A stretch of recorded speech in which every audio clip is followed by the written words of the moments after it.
Magandang umaga po. Ito po yung sublimation machine po namin dito sa Bohol. Bali nag-run po ito ng 7 days na may total meters na 262. Ito po yung printer head. Hindi pa po siya napapalitan.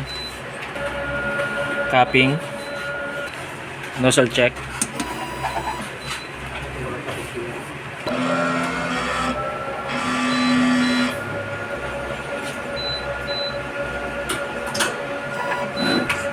Punasan ng wiper.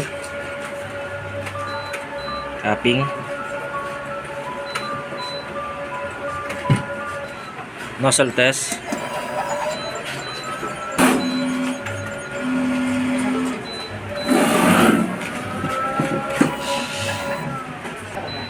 Ink system po ay tama lang. Waste tank, bali nilinis po ito kahapon.